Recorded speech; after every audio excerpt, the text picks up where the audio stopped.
बड़ा सुंदर प्रसंग है।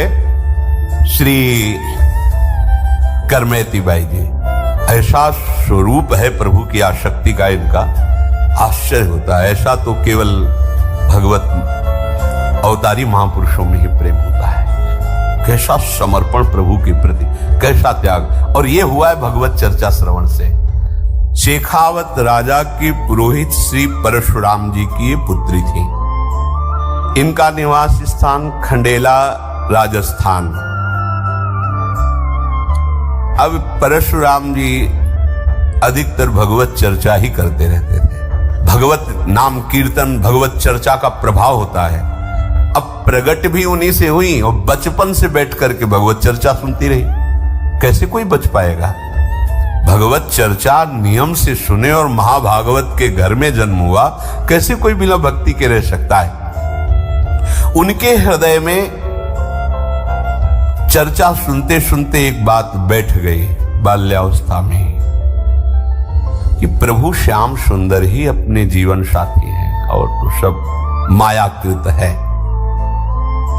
पर क्या है कि लोक व्यवहार का, समाज में जीने का बड़े बड़े विद्वान आदर करते हैं। कैसे जिया? ठीक है, वो अंदर का भाव, पर बाहर से तो पहले क्या था कि हमारी पुत्री पवित्र रहे और इसका जीवन पवित्रता पूर्वक निर्वाह हो, इसलिए यौवन अवस्था के आने के पहले ही ब्याह कर दिया जाता था। ब्याह हो के वो ससुराल नहीं जाती थी, माता पिता के पास ही रहती थी। अभी किशोर अवस्था की तरफ पदार्पण हुआ और ब्याह हो गया, निश्चित हो गया तुम्हारा पति ब्याह। अब अपने मन को एक सही रास्ते पर, सही दिशा पे चलाना है।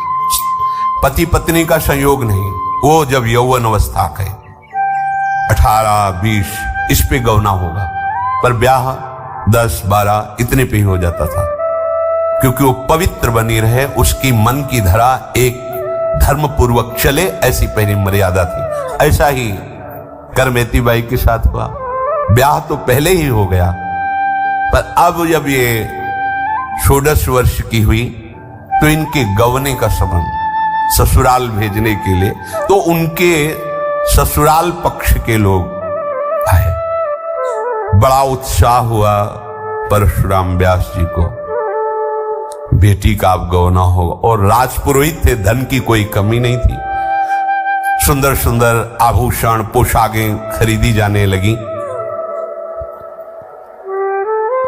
जब इनकी ये बात पता चली कि कल ससुराल चली जाएंगे, ये भगवत कथा जो आज बचपन से लेकर अभी तक सुनती रही, ये छूट जाएगी। उनको पता था ससुराल पक्ष में एक बार भी रामकृष्ण हरि नहीं बोला जाता, वहां कोई भगत नहीं, बस वही संसारिकता है। कैसे जीऊंगी? प्रभु की चर्चा नहीं।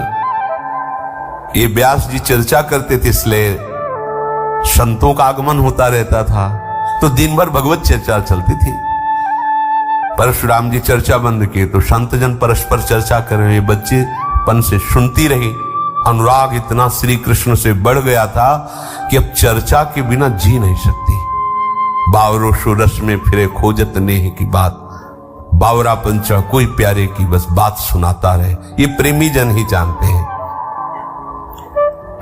अब उनके हृदय में इतनी पीड़ा हुई कि कथा छूट जाएगी, भक्ति छूट जाएगी, क्योंकि अभक्त के घर जाना होगा, वहां किसी भी तरह की भक्ति नहीं। अब क्या करूं? शरीर तो स्त्री शरीर है, जाना ही पड़ेगा। अगर भाव भजन भक्ति नष्ट हो रही तो ऐसा जीवन किस काम का? और ऐसा पति आजु किशोर सुघर सो लागे, रूप विवश पति पागे, काली बुढ़ाए होए जर जर तन, झगरत मोह न त्यागे। आज धनी कल रंक, आज है फिर है नाही, करिए से सो प्रेम होए नहीं, सुख जग माही। आज सुहागिन बन के फूली, भूली जग सुख पाई, काल अभागिन बन के रोवती नाते ये दुखदाई। याते बली बैरागिन बसिए, वृंदावन रजधानी। परम पुरुष सर्वेश्वर नागर, पति सब दिन सुखदानी। विचार किया करमैती जी ने कि आज तो किशोर अवस्था का पति बड़ा सुघड़ अच्छा लगेगा, और कल इसका रूप बिगड़ेगा, कल बुढ़ापा आएगा, ये जर्जर होगा, मोह से रात दिन पिशा, जीव कैसे शांति को प्राप्त कर सकता है। आज इसका सुहाग भर के फूली फूली, कल विधवा होगी, मरेगा ये, मरण धर्मापति है। आज धनी है, कल भिखारी हो सकता है। ऐसा क्या बरवरूं, ऐसे पति के लिए परम पति का त्याग कर दूं? नहीं, अब तो बस जीवन का सार यही है कि नंद नंदन हमारे पति हो और उनकी राजधानी वृंदावन हमारा घर हो, वही हमारा जीवन हो। ये समय से आज जवान है, कल बूढ़ा होगा, आज जीवित है, कल मरेगा।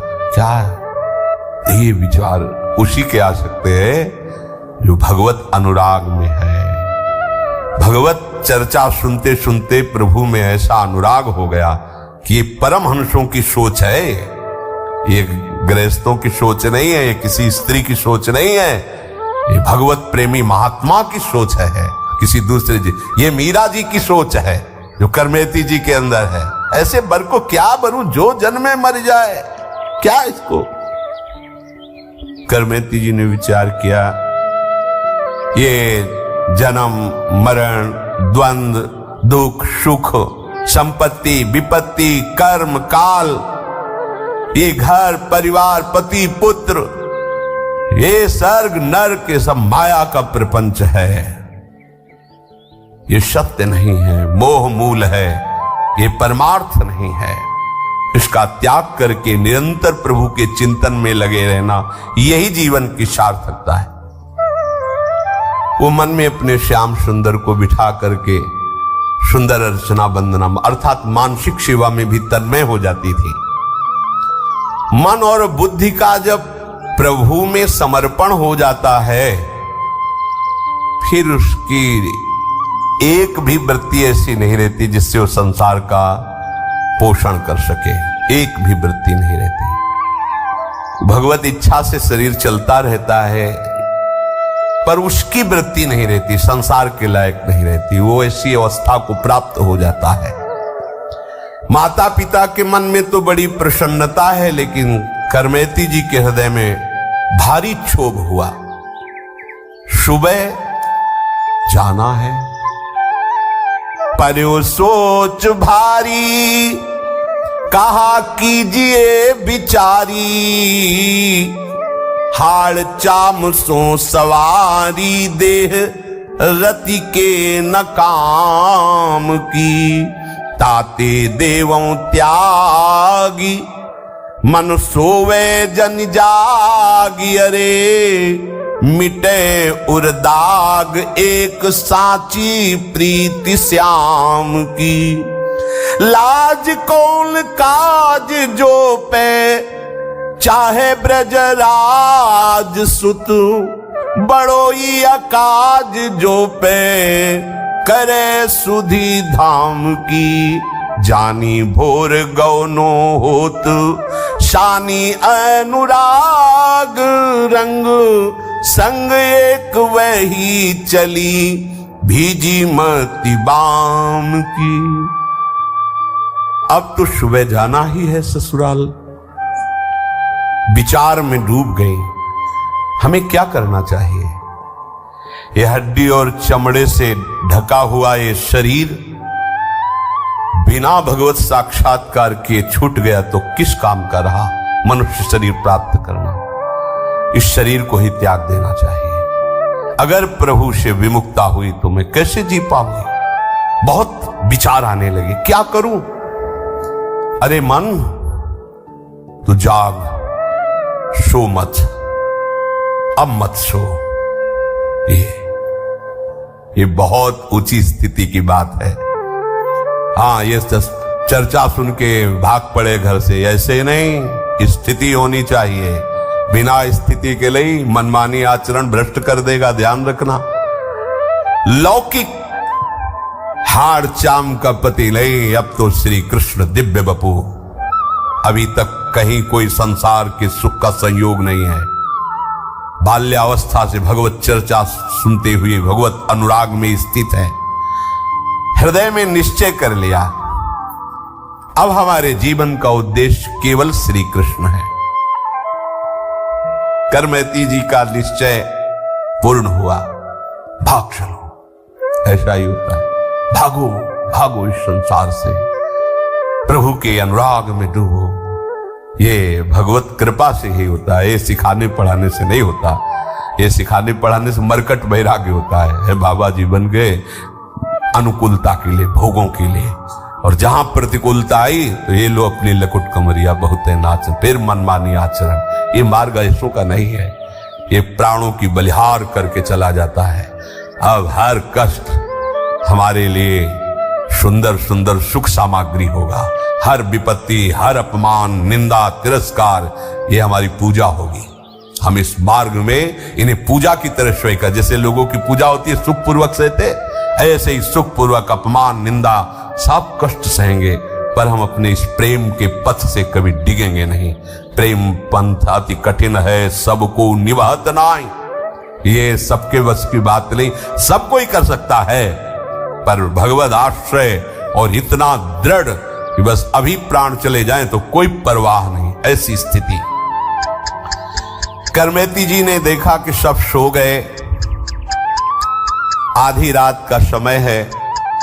माता पिता को मन से प्रणाम किया और श्री कृष्ण की याद करके आंसू बहाते हुए घर से निकल पड़ी। वाह बहादुर, यह है बहादुर, इसे बहादुरी कहते हैं। पति के मिलन की सुबह वेला है, सांसारिक सुखों की भरमार है क्योंकि राजपुरोहित है, नवीन अवस्था है, स्त्री शरीर है, ये बहादुर चल पड़े।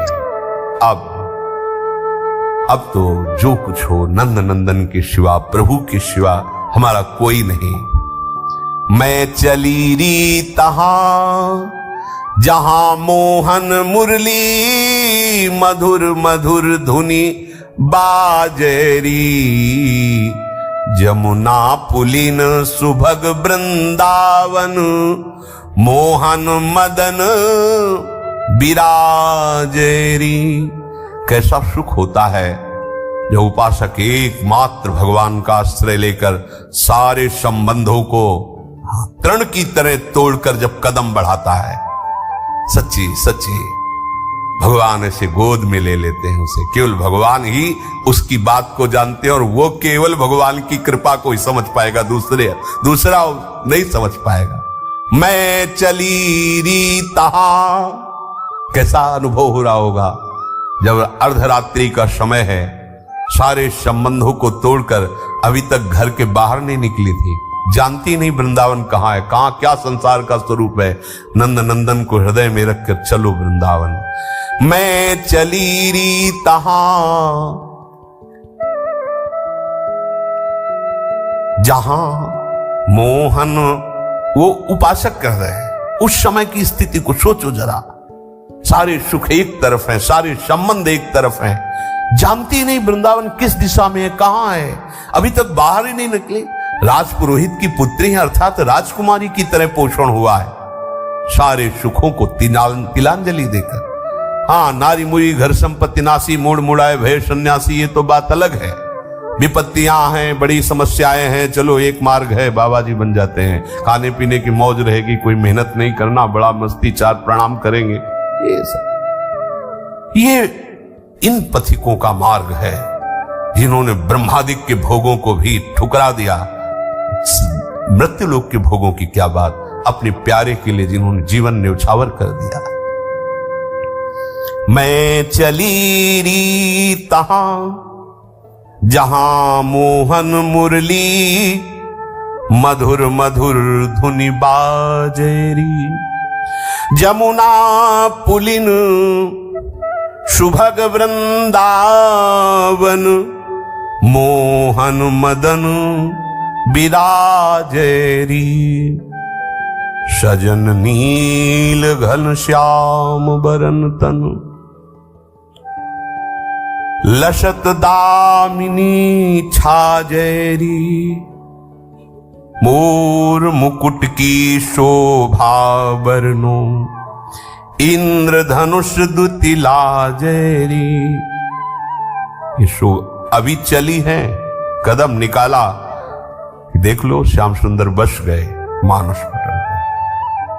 कोई उनके लिए कदम निकाले और फिर वो सिक्का साथ न दे, ऐसा नहीं होता। चल दिए, उन्होंने कदम उधर निकाला और वृंदावन बिहारी उनके मानस पटल पर, आ चल मेरी रूप माधुरी ले चलेगी तुझे मेरे धाम।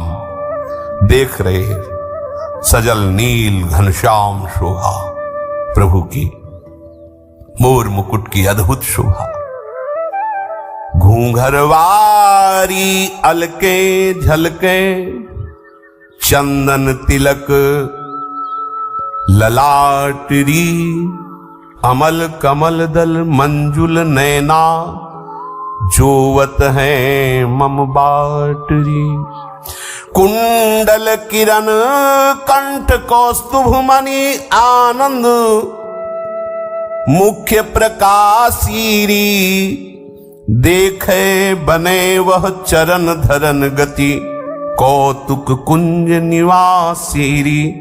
एक खास बात इसमें कह रहे, अमल कमल दल मंजुल नैना, जोवत है मम बाटरी।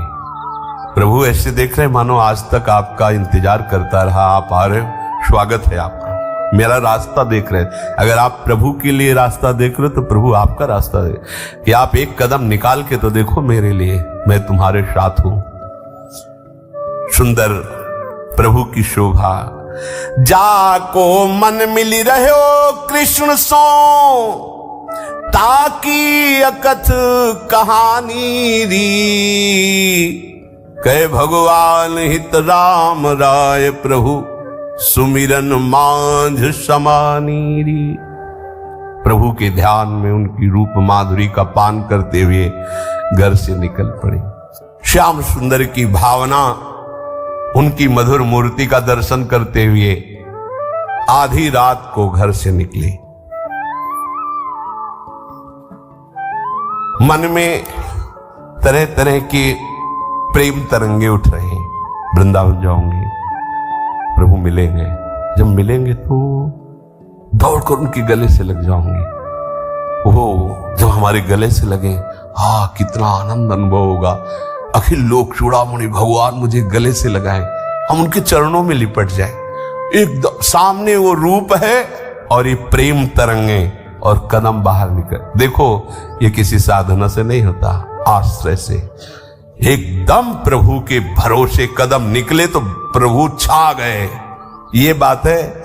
ये जो इतने वर्ष हो गए भजन करते हो, हमें अभी भगवान नहीं मिले या आनंद नहीं मिला या हमारी मानसिक दशा नहीं पटली, तुम खुद देखो भरोसा किसका लिए हो? प्रभु को भरोसा लिए हो? अपने शरीर का, अपनी बुद्धि का, अपने आचरण का, अपनी साधना का। तो आओ फिर उसकी कसौटी है, उस पे कसो। और एक भरोसा तो कदम निकालते ही देखो, ऐसा करना नहीं है, इसमें निष्ठा देखिए। चिंतामणि ने तिरस्कार कर दिया, प्रभु के लिए चल पड़े, कोई रास्ता नहीं।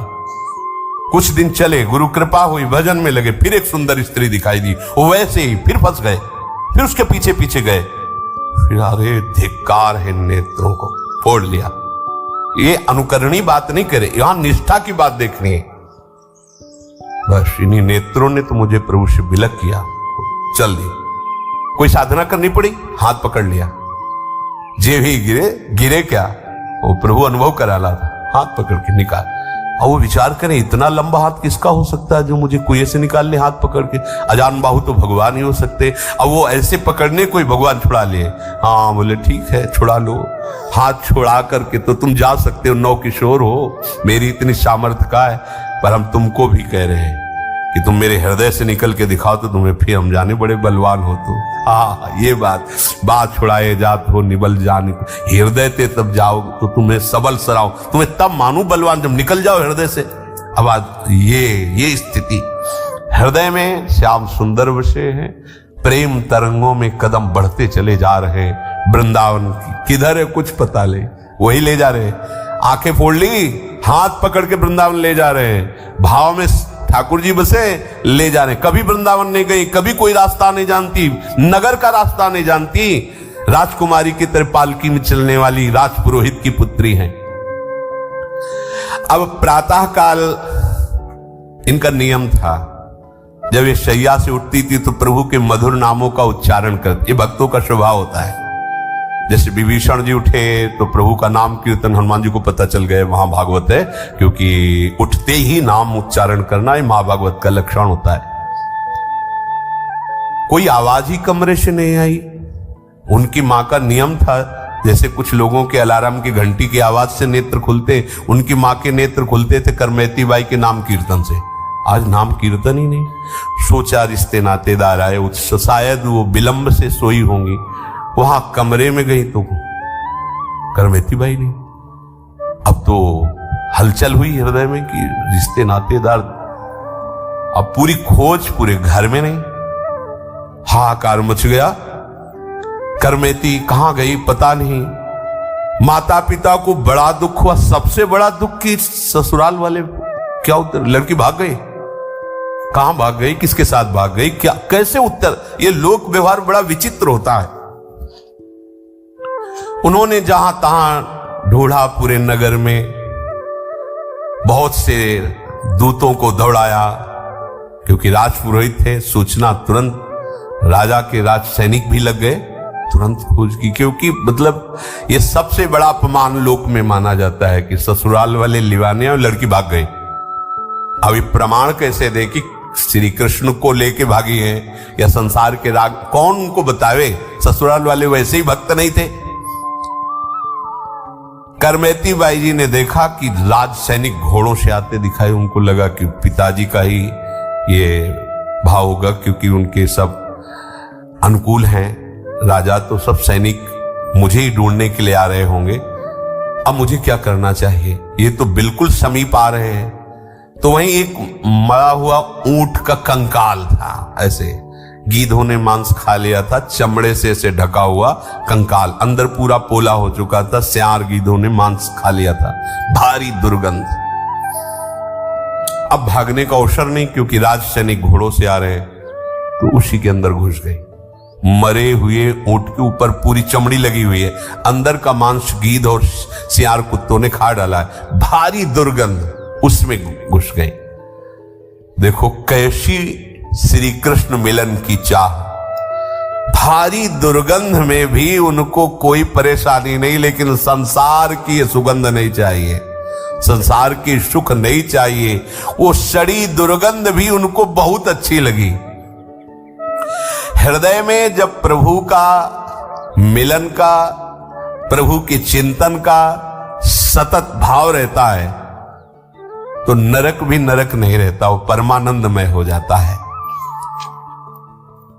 विषयों से कितनी घृणा हो जाती है भक्त को कि यद्यपि ऐसी स्थिति में एक मिनट भी रुकना मुश्किल, आसपास कि उसके अंदर घुस करके प्रेमोन्मत्तता देखो। अभी बालिका ही कही जा सकती, 16 वर्ष की अवस्था है, इतनी भारी दुर्गंध में वो बैठी।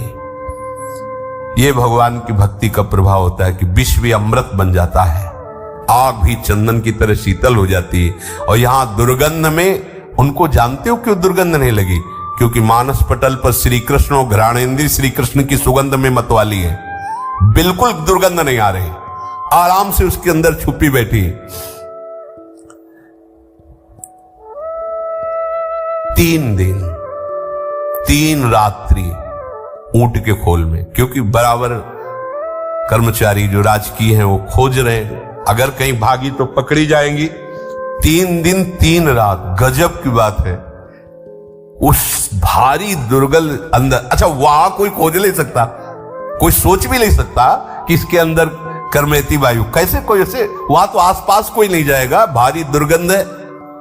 बीते 3 दिन वा करंक ही में संक नहीं, बंक प्रीति रीति ये कैसे करी गाइए। आयो को संग ताही संग गंग तीर आई, तहां सो अनहाई दे भूषण बन आइए। ढूंढत परशुराम पिता मधुपुरी आए, पतेले बताए जाए माथुर मिलाइए। सघन विपिन ब्रह्म कुंड पर बर एक, चढ़ी करी देखी भूमि असुआ भिजाइए। करमेती जी ऊंट के कंकाल में 3 दिन 3 रात व्यतीत की, भूख प्यास दुर्गंध सबसे। यहां क्या हालत है अपनी, प्रभु को क्षण क्षण में आदेश करते रहते हैं, ये व्यवस्था, ये व्यवस्था, ये अनुकूलता, वो प्रतिकूलता। क्या हमारी भक्ति है। महापुरुषों के चरित्र सुनने से अहंकार का चकनाचूर हो जाना निश्चित है। भक्त चरित्र यही, अहंकार को मिटाने के लिए भक्त संग, भक्त वाणी, भक्त चरित्र, दूसरा कोई उपाय नहीं। इनकी संगति रहते। अब क्या भक्ति अपनी इन महापुरुषों के आगे, देखो क्या भक्ति। जैसे हम पहाड़ के नीचे खड़े हो ऐसे देखे तब लगेगा हम कि, ऐसे ही हमें लगता है हम बहुत लंबे चौड़े हैं, और जब हम पहाड़ के नीचे खड़े होते तब क्या लगता है, अरे हम क्या, ये पहाड़ हैं भक्ति के। 3 दिन 3 रात न खाना न पीना, भारी दुर्गंध में श्री कृष्ण अनुराग, श्री कृष्ण मिलन के लिए। यद्यपि हम लोगों ने इससे भी ज्यादा कष्ट सहा है। मां के गर्भ में 9 महीने जहां मलमूत्र और सब गंदे पदार्थों के बीच में रहे, पर हमको भान नहीं हो रहा। 9 महीने रहे, सब कोई रहे, कहां रहे अच्छे से पता है, पर वो माया के द्वारा विस्मृति है उस दुख की। फिर हम नया गर्भ बनाने की चेष्टा कर रहे हैं, ऐसे कर्म कर रहे हैं, फिर हमें पता नहीं किस योनि की मां के गर्भ में जाना पड़ेगा। सुअर कुत्ता क्या बनेंगे, होश ठिकाने कर लो। यहां का कोई कष्ट नहीं है यदि भजन हो रहा है। भजन नहीं हुआ तो यहां का सम्राट सुख भी सुख नहीं, वो दुख है, एक क्षण में सब मिटिया मेट हो जाने वाला है। अभी प्राण निकले क्या, सब धरा का धरा रह जाएगा। ऊंट के कंकाल में ही 3 दिन 3 रात व्यतीत हो गए। जरा भी दुख नहीं, जरा भी घृणा नहीं, जरा भी शंका नहीं, जरा भी शिकायत नहीं प्रभु से। क्यों? बोले ये प्रीति की बाकी रीति है। प्रेमी कभी अपने प्रीतम पर दोष दर्शन थोड़ी करता है।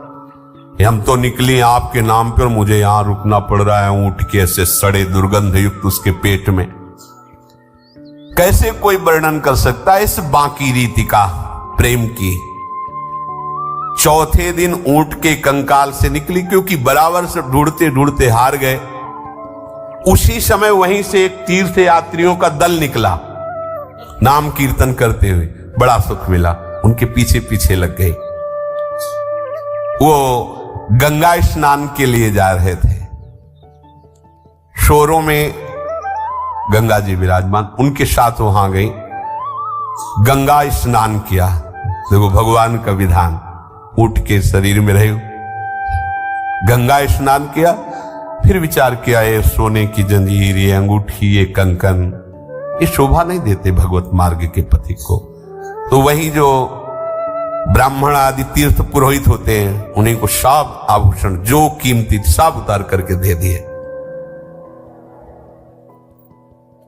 तहां से अनहाइदय भूषण बनाए। कैसे? वृंदावन में अब कोई श्रृंगार नहीं, जो भी सांसारिक कीमती वस्तुएं थी वहां तीर्थ पुरोहित को दे दिया। अब परशुराम जी ने विचार किया कि श्री कृष्ण की रूप माधुर्य वृंदावन बात सुनकर के वो विकल हो जाती थी, तो वो और कहीं नहीं जा सकती, वो वृंदावन ही जाएंगे। और ऐसा ही हुआ। गंगा स्नान करके वहां से पूछते हुए वृंदावन धाम की उन्होंने यात्रा की। और वृंदावन धाम में जो अच्छे आभूषण आते वही उतार देते, यहां के कपड़े भी उतार दिए। बड़े बड़े पत्ते बट वृक्ष के जैसे, ऐसे उनको ऐसे शरीर पर गीली मिट्टी ऐसे पोत ली, ऐसे लगा ली। कैसा वैराग्य, गजब का वैराग्य। पत्ते से ऐसे शरीर के स्थानों को ढक करके रात दिन भजन में लगे। वृंदावन का उस समय वास अत्यंत दुर्लभ वास, क्योंकि सिंह, भेड़िया, चीते, मच्छर, सांप, बिच्छू, ये सब। अब आज तो आधुनिकता का बहुत कुछ नहीं, कहीं कोई बिजली, ये सब रोड, ये सब नहीं। बाहरी लोगों का तो यहाँ आना ही नहीं। जो भगवत प्रेमी हैं वही कोई कदम रख सकते थे, नहीं। वृंदावन केवल उन महापुरुषों के लिए था जो प्रिया प्रीतम के अनुराग रंग में छके हुए हैं, जिनके बस कर करवा कामरी कांधे में कुंजन माही बसे हो। ये तो अत्यंत दुर्लभ रहनी है। व्यास जी ने, परशुराम जी ने विचार किया वृंदावन ही गई होंगी। वहां से आए और मथुरा में किसी चौबे ब्राह्मण के यहां रुके। वहां पता लगाया तो उनका, हां, कुछ दिन से चर्चा में है कि एक नवयुवती वृंदावन में आई हुई है और बड़े वैराग्य से रह रही है। तो उनका वो हमारी बेटी ही होगी। चल, अब वृंदावन में ऐसे खोजना थोड़ी था कि ऐसे, तो वो पेड़ों पर उनके साथ आए और पेड़ों पर ऊपर चढ़ करके दूर दूर तक देखते। ऐसे नहीं घूम सकते थे आप, सघन वृक्षावली। जिस समय सब आचार्य कोटि के या ऐसा नहीं कि साधारण पुरुष आ सके कि आप मनोरंजन, चलो वृंदावन घूम जाते, ऐसा नहीं था। कोई प्राण समर्पित करने वाला ही आता था यहाँ। और ये भी आए मथुरा के पंडा को लेकर, तो एक वृक्ष में चढ़ गए, दूर दूर तक देख लिया, फिर किसी ऊंचे वृक्ष पे चढ़ गए। ऐसे नहीं कि आप ऐसे ढूंढ लो, ऐसे घूम लो। तो एक वट वृक्ष के ऊपर चढ़े तो दिखाई दिया रज पोते हुए पूरे शरीर में ब्रह्म कुंड पर करमेती जी ध्यानस्थ विराजमान है। और ऐसा ध्यान कि आंख मुंदी हुई, आंखों से अश्रु बह रहा है। वहां की भूमि भींग गई, इतने आंसू। यहां दो चार बूंद आंसू गिर जाए तो अपने को हम प्रेमी छपवाना चाहते हैं। वहां दशा क्या है, कितना कठोर जीवन। ये आंखों से अश्रुओं की धार बह रही, भूमि गीली हो गई। देखो इसमें वर्णन क्या है कि देखी भूमि अश्रुआ भिजाइए। ऊपर से देख रहे हैं बट वृक्ष से, वहां की भूमि गीली सामने की दिखाई दे रही। इतना श्री कृष्ण प्रेम में अश्रु प्रवाह हो रहा है। ये रंग जी के मंदिर के निकट है ब्रह्म कुंड। ये प्राचीन तीर्थ है। वत्सहरण के बाद ब्रह्मा जी ने यहीं प्रभु की स्तुति की थी, प्रदक्षिणा की, नमस्कार किया। इसीलिए इस तीर्थ का यहाँ बड़ा महिमा है, जो रंगनाथ जी के समीप है ब्रह्म कुंड, इसीलिए उसे कहा गया। वहां हो दूर से देखा मूर्तिमती मानो तपस्या विराजमान हो।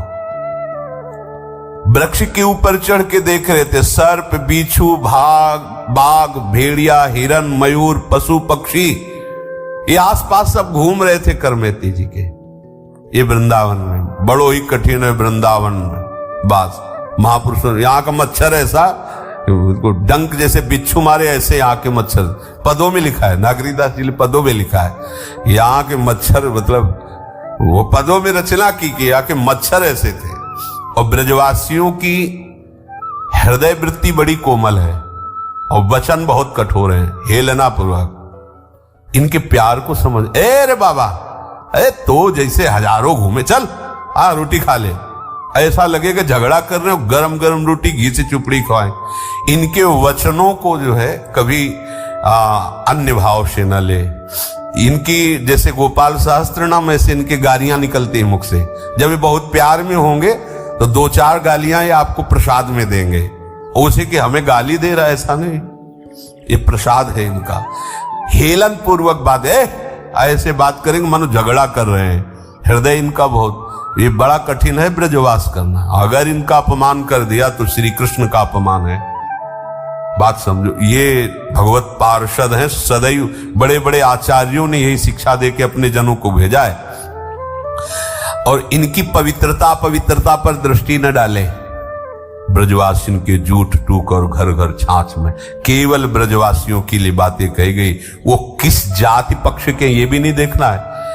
अभ्यास मिठाई विप्र की तामे लागे आग, वृंदावन के स्वपचलों जूठन कहिए मांग, ऐसा वर्णन करते हैं। ये धाम है। संपूर्ण शरीर में ब्रज लगी हुई है, केश ऐसे बंधे हुए हैं, पत्तों की कौपीन लगाए हुए हैं, सूखे पत्तों की, हरे पत्ते भी नहीं, क्योंकि ब्रज की सब सखियां हैं, ये सब जो प्रभु की नित्य परिकर, यही सब वृक्ष के रूप में है। यह आए नहीं करना चाहिए कि बाहर से नीम है दतून तोड़ रहे फाड़ा हो, ऐसे नहीं, होश में रहो। ये भगवत धाम है।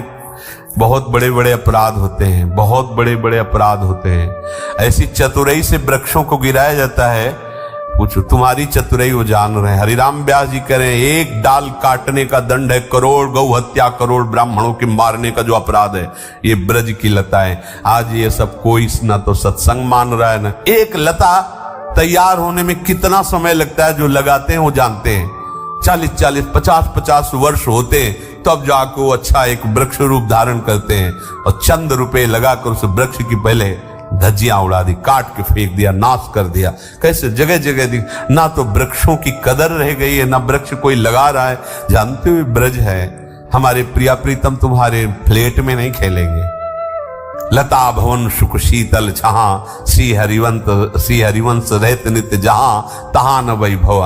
हाँ, 4 लताएं लगी हैं, नीचे गाय के गोबर से लीप पोत दिया है, 4 पुष्प और ऐसे श्रृंगारित कर दिया, भावना कर रहे प्रिया प्रीतम। ऐसा लताओं का किसी भी तरह से हम ह्रास न करें। वो पत्ते भी तोड़ के अपने नए बांध रहे, पुराने पत्ते जो वृक्ष त्याग देते वही लगा रहे। यहां एक बार एक बड़े संत थे, उनके फोड़ा हो गया था, तो किसी ने कहा कि बबूल की हरी पत्ती तोड़कर पीस कर बांध देने से फोड़ा ठीक हो जाता है, धीरे धीरे वो ठीक हो जाता है। तो उन्होंने कहा कि यहाँ ब्रज 84 कोस के बाहर जाओ और कोई वृक्ष फिर उससे मांग करके लाओ। यहाँ ब्रज 84 कोस करें, यहाँ का किसी भी पत्ते को भी नहीं, ये सब श्री जी के लिए है। ये 84 कोस के ये श्री जी के लिए, श्री जी के लिए डाल पत्ता जो भी टहनी उनकी शोभा श्रृंगार अपने प्रयोग के लिए नहीं है। मना कर दिया था, नहीं हमारे फोड़े में बांधने के लिए नहीं, जाना 84 कोस बाहर से लाओ, या नहीं। ये सब प्रिया प्रीतम के नित्य के लिए भूमि, एक एक पत्ता श्री जी के लिए। यहाँ वैसे भी नहीं कहते कि वृंदावन के वृक्ष को मरम न जाने कोई, यहाँ डाल डाल और पात पात पर राधे राधे हो। ये श्री जी के निज परिकर हैं।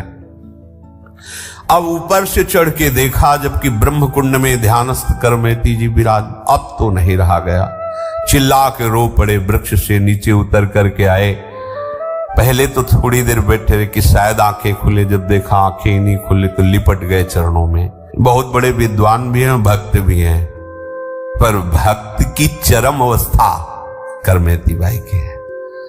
देखो, एक टीस तो है, तुम बिटिया हो के ऐसा कर दिए, भाग गई हमारी तो नाक कटवा ली तुमने। ससुराल के लोग सब आए थे, गांव के, भाग गई लड़की।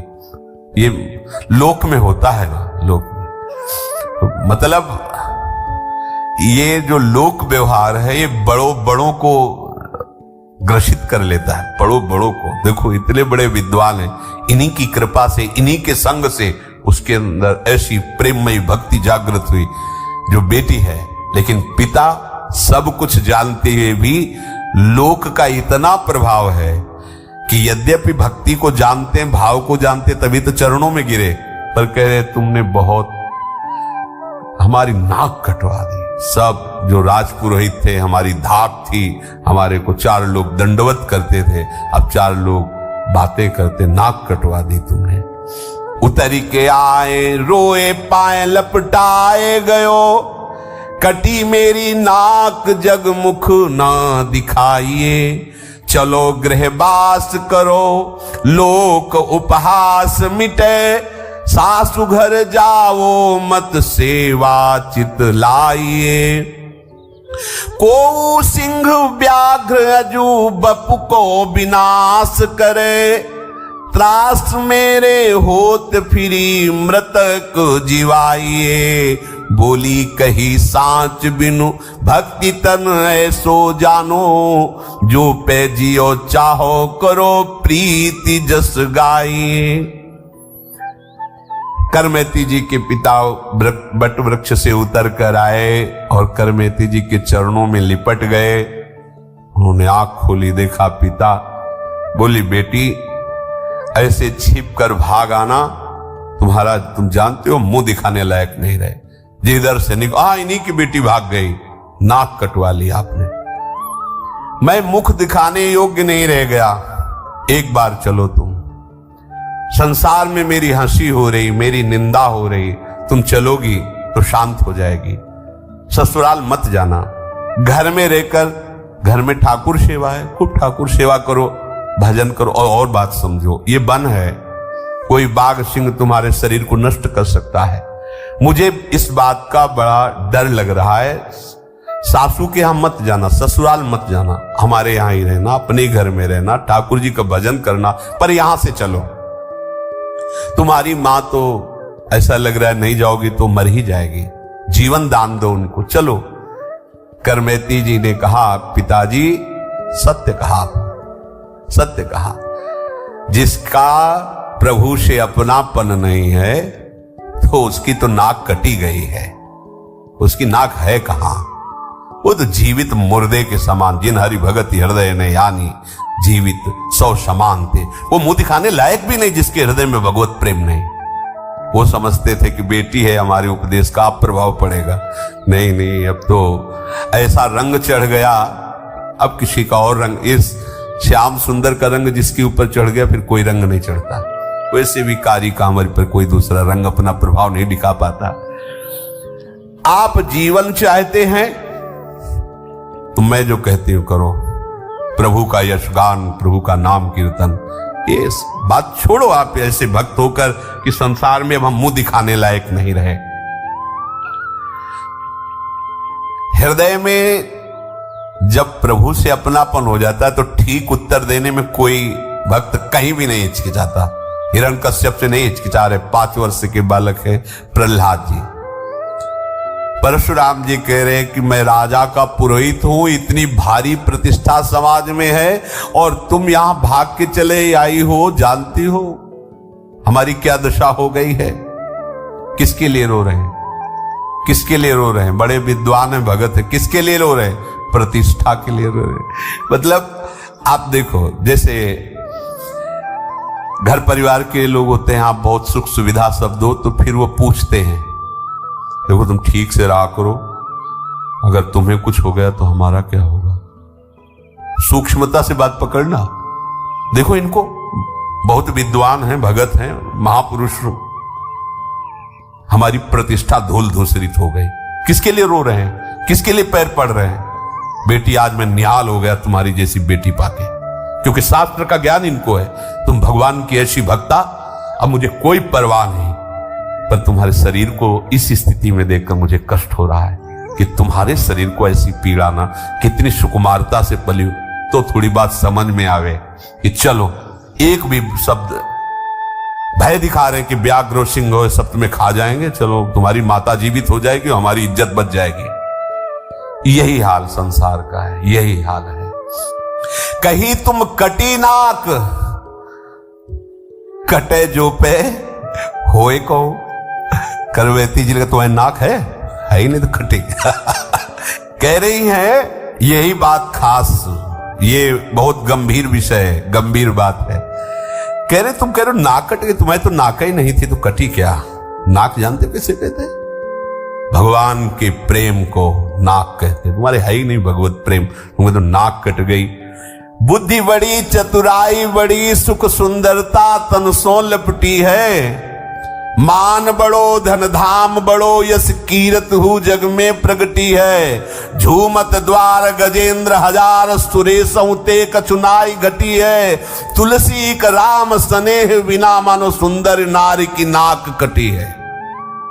अगर भक्ति नहीं है तो नक कटा तो वैसे ही हो, तुम्हारी नाक ही नहीं तो क्या तुम्हारी नाक कटेगी। कहीं तुम कटी नाक कटे जो पे होए कहूं, नाक एक भक्ति नाक लोक में न पाइए।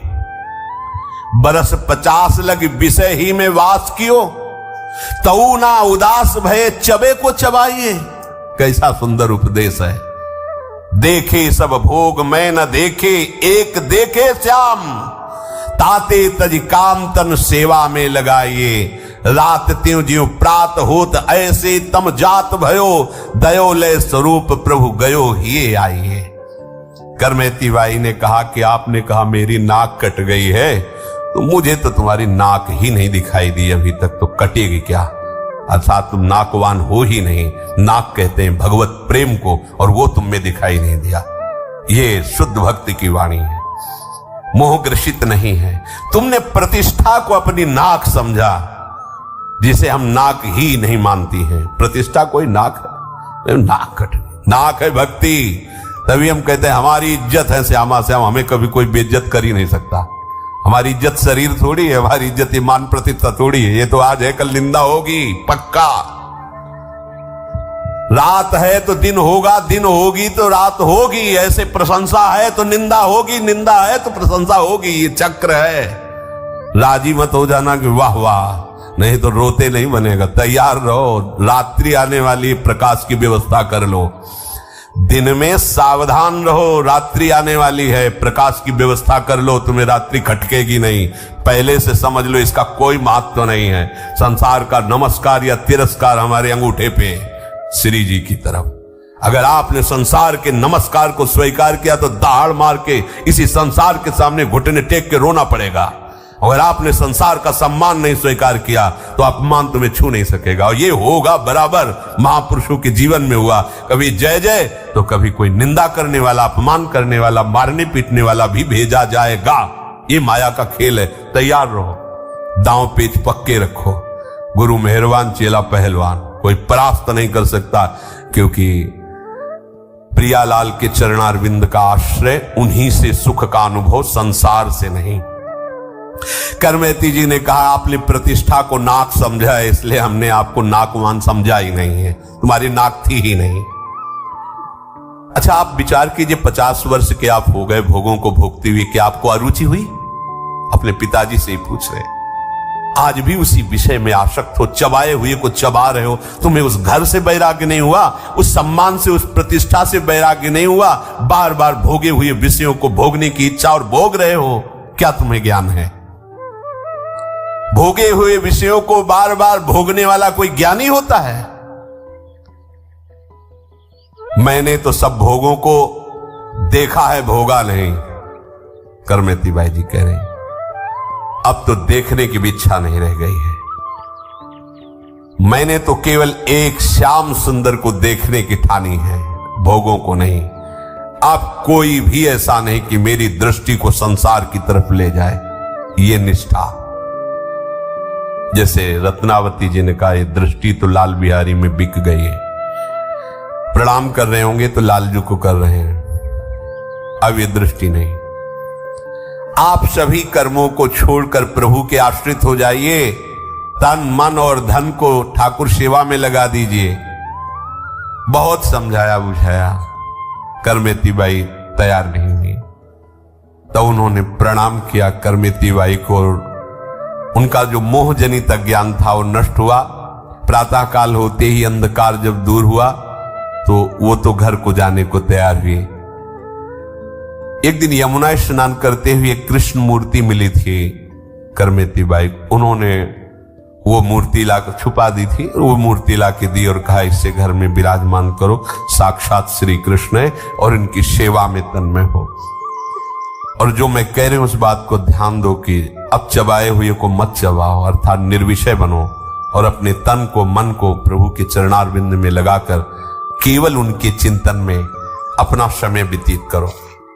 उनके अंदर भी वैसा ही वो मूर्ति प्राप्त करके जे ही सेवा में लगे तो करमेती बाई के दर्शन और उनकी कृपा से उनकी चित्त वृत्ति का मोह नष्ट हो गया, जो संसार की तरफ अब वो तन्मय होने लगे।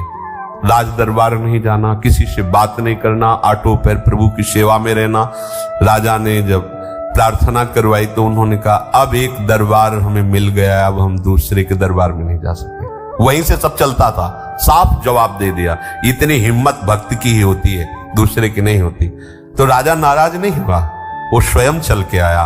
और जब देखा सेवा में मगन है, साष्टांग प्रणाम किया और कहा आपको कभी दरबार आने की जरूरत नहीं, समय से सेवा यहां पहुंच जाया करेगी। करमेती बाई प्रभु श्री कृष्ण का चिंतन करते हुए अपने शरीर का वृंदावन में ही त्याग किया और नित्य सेवा में पहुंच। मैया सक्त मना पात, ये भगवत आसक्ति, ऐसा भक्त समस्त योगियों में, ज्ञानियों में, तपस्वियों में, कर्मकांडियों में सर्वश्रेष्ठ है, जो केवल प्रभु से प्यार करता है, केवल प्रभु के लिए जीता है, केवल प्रभु का भरोसा है। यहां केवल शब्द पर, अनन्यता पर ध्यान दीजिए।